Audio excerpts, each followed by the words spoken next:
আবাস যোজনার ঘর এখন পেয়েছেন? হ্যাঁ, এই তো ঘর পেয়েছি। ঘর করেছেন? ওই তো করতে করতে রেখে দিয়েছি, টাকা নিয়ে বলে করিনি। কেন টাকা নেই কেন? ওই তো 20,000 টাকা নিয়ে নিল। কে নিয়েছে? জামাল। পঞ্চায়েত সদস্য? হ্যাঁ। কে পঞ্চায়েত সদস্য কে? জামাল কিসমত। কি নাম? কিসমত বিবি আর জামাল। তা জামাল নিয়ে গেছে 20,000 টাকা। 40,000 টাকা কি ঘর উঠবে বাবা?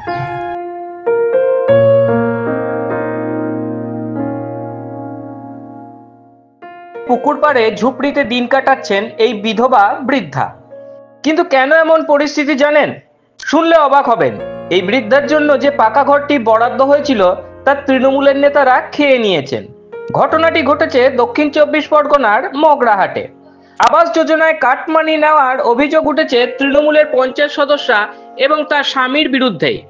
ঘটনা জানাজানি হতেই চরম অস্বস্তিতে পড়েছে তৃণমূল কংগ্রেস। আবাস যোজনার ঘর এখন পেয়েছেন? হ্যাঁ, এই তো ঘর পেয়েছি। ঘর করেছেন? ওই তো করতে করতে রেখে দিয়েছি, টাকা নিয়ে বলে করিনি। কেন টাকা নেই কেন? ওই তো 20,000 টাকা নিয়ে নিল। কে নিয়েছে? জামাল। পঞ্চায়েত সদস্য? হ্যাঁ। কে পঞ্চায়েত সদস্য কে? জামাল কিসমত। কি নাম? কিসমত বিবি আর জামাল। তা জামাল নিয়ে গেছে 20,000 টাকা।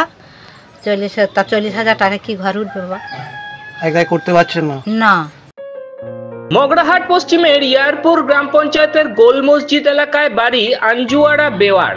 তার আবাস যোজনার বাড়ি থেকে পঞ্চায়েত সদস্য কিসমত বিবি ও তার স্বামী জামাল লস্কর মোট 20,000 টাকা জোর করে কাটমানি নিয়ে নিয়েছেন। ফলে হাতে আর টাকা নেই, তাই এই ঘরের কাজও অসম্পূর্ণ। বর্তমানে বর্ষার এই মরশুমে পুকুর পাড়ের কাগজ ঘেরা ঝুপড়ির ঘরেই দিন কাটাতে হচ্ছে ওই বৃদ্ধাকে। তবে চরম বঞ্চনার বিরুদ্ধে বৃদ্ধা উস্তি থানায় ও মগরাহাট 1 ব্লকের বিডিওর কাছে লিখিত অভিযোগ জানান।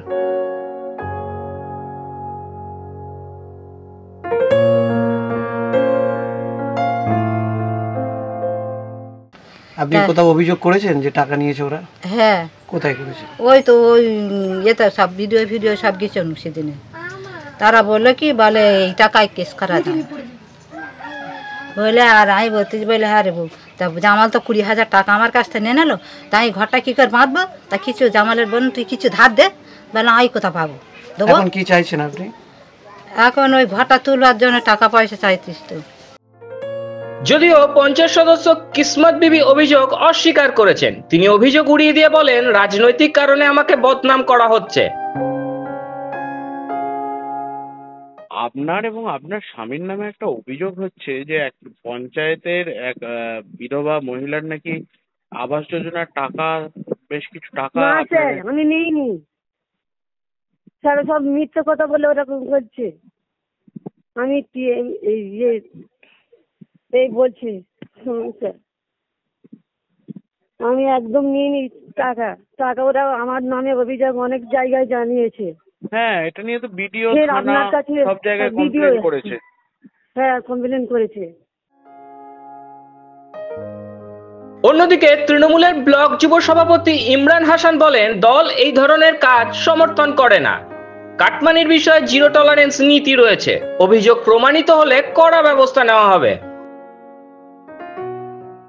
দেখুন, অভিযোগ যে কেউ করতে পারে, তবে অভিযোগের কতটা সত্যতা আছে সেটা তদন্ত সাপেক্ষ ব্যাপার। যদি এই ধরনের কোনো ঘটনা ঘটিয়ে থাকে, নিশ্চিত তার বিরুদ্ধে দলগতভাবে ব্যবস্থা নেওয়া হবে। কারণ আমাদের প্রিয় নেত্রী এবং আমাদের প্রিয় নেতা অভিষেক বন্দ্যোপাধ্যায় এ বিষয়ে সম্পূর্ণ জিরো টলারেন্স নীতিতেই চলছেন। কোনোভাবে গরিব মানুষের সাথে এই কাজ করা যাবে না।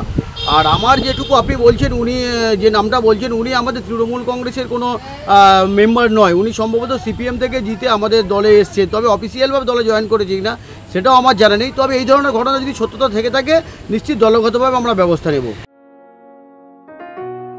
আবাসের বিরুদ্ধে মগরাহাট পশ্চিমের বিধায়ক গিয়াসউদ্দিন মোল্লাকে ফোন করে কাটমানির অভিযোগ সম্পর্কে জানতে চাইলে তিনি বলেন, আমি কিছুই জানি না। কে কার সঙ্গে কি করেছে আমার সঙ্গে যোগাযোগ করতে বলুন, আমি বুঝে নেব। ঘনিষ্ঠ পোস্ট আমাকে জানায় না ভাই, ঘনিষ্ঠ যারা পঞ্চায়েত সদস্য, 50 মিনিট দলের টিকিট দিচ্ছে, আমাদের ঘনিষ্ঠ হবে না? কিন্তু আমাদেরকে না জানালে কি হবে বলুন? আমি তো যাই প্রথম আপনার মুখে শুনছি।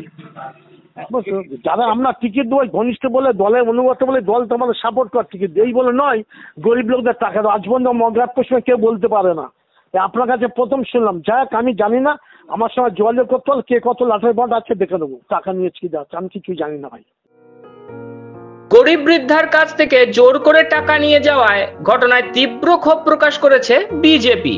বিজেপির অভিযোগ কাটমানি এখন তৃণমূল কংগ্রেসের ঘরের ব্যবসা।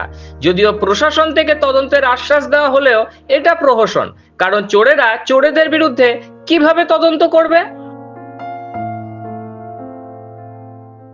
বয়স্ক মানুষ, তার একটা ঘর এসছে, সেই ঘরের টাকা আপনারা বলছেন যে কিসমত বিবির স্বামী জামাল লস্কর কাটমানি নিয়েছে 20,000। কাটমানিটা ওদের তো জন্মগত অধিকার, এটা পেতে হবে, দিতে হবে, নাহলে ঘর হবে না। ওরা অনেক কষ্ট করে জিতেছে, তো অনেক কষ্ট করে জনপ্রতিনিধি হয়েছে, সেবা করবে, সেই সেবার জন্য ওদের দান দিতে হবে না? এত সেবা করেছে যে পশ্চিমবঙ্গ জুড়ে পঞ্চায়েত সমিতিগুলো আজকে সেখানে পাড়ায় সমাধান করতে যেতে হচ্ছে, এক ডাকে অভিষেককে বলতে হচ্ছে, তাহলে দিদিকে বলো বলতে হচ্ছে। এ কোন শাসন চলছে, কোন রাজত্ব চলছে? সম্প্রতি দক্ষিণ 24 পরগনার মন্দির বাজারে মাটির দেওয়াল চাপা পড়ে 3 জনের মৃত্যু হয়। তার মধ্যে এই নতুন ঘটনা সামনে আসায় ব্যাপকভাবে সরব হয়েছে বিরোধীরা। যদিও মুখ্যমন্ত্রী মমতা বন্দ্যোপাধ্যায় বারবার আবাস যোজনায় স্বচ্ছতার উপর জোর দিয়েছেন এবং যোগ্য প্রাপকদের ঘর দেওয়ার নির্দেশও দিয়েছেন, কিন্তু তবুও এই ধরনের অভিযোগ প্রকাশ্যে আসায় রাজনৈতিক বিতর্ক নতুন করে মাথাচাড়া দিয়েছে। ব্যুরো রিপোর্ট, মাধ্যম।